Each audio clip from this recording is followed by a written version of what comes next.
ser humano siempre ha sido un objeto de estudio central para la filosofía, particularmente para la ética. Los filósofos se han preguntado siempre qué es lo que hace especial o distinto al ser humano, qué característica o cualidad lo distingue de entre los demás animales. No exageramos al sostener que la filosofía es una disciplina particularmente antropocéntrica. Por antropocéntrica nos referimos a una disciplina que tiene el centro de su reflexión en el anthropos, que es la palabra griega para nombrar al hombre. Hoy la usamos como sinónimo de ser humano. El antropocentrismo filosófico, así como el religioso o el médico, en muchas ocasiones logran propiciar una noción de que el ser humano es el ser más importante, el que tiene mayor jerarquía de entre todos los demás seres en el planeta. Esta visión implica también que todo el entorno, demás seres vivos o no vivos del planeta, están en calidad de medios o de instrumentos para que los seres humanos dispongan de ellos como mejor les parezca. Es difícil encontrar ejemplos dentro de la filosofía que intenten perspectivas menos antropocéntricas. Existen algunos ensayos de filosofías ecologistas que han intentado fundamentar formas de percibir el mundo en las cuales el ser humano ocupa tan solo un lugar más. En este video vamos a mencionar algunas de las aproximaciones filosóficas al problema de la especificidad del ser humano. Una definición clásica del ser humano es la que dio Aristóteles en su Política. En ese texto, el filósofo estagirita propone dos características fundamentales, la política y la palabra.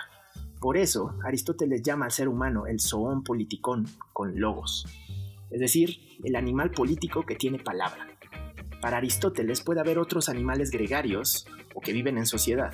Sin embargo, solo el ser humano es capaz de expresar con la palabra lo que considera bueno y malo, lo que considera justo e injusto, y por lo tanto es capaz de dialogar para darle forma a la organización política. Otra aproximación es la que defendió el filósofo ilustrado Immanuel Kant. Para Kant, solo el ser humano ha sido dotado de razón. Kant sostuvo que la animalidad humana, es decir, las características netamente animales del ser humano, eran muy básicas. No tenemos colmillos ni garras para defendernos de nuestros depredadores o atacar a nuestras presas.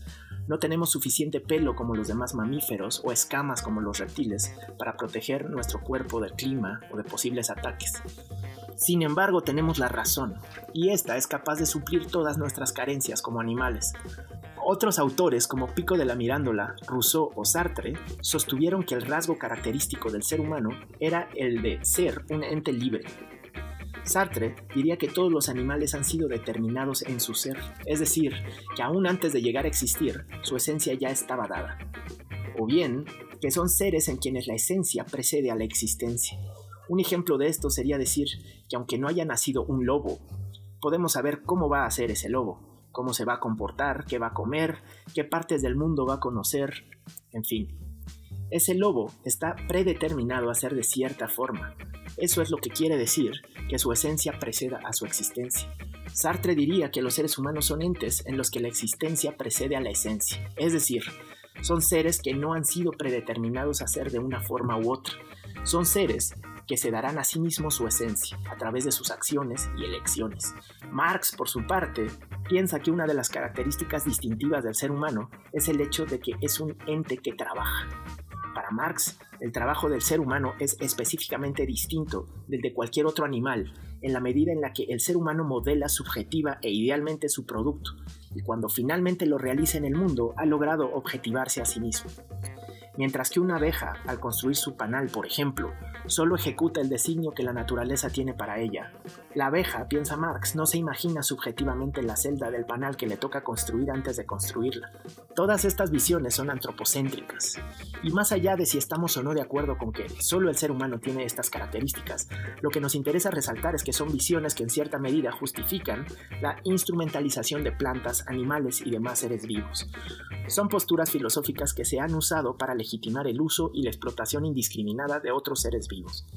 Pero habría que preguntar, ¿debería ser así? ¿Estamos dispuestos a suscribir posturas que utilizan como medios e instrumentos a otros seres vivos? ¿Tenemos derecho a hacerlo simplemente porque podemos?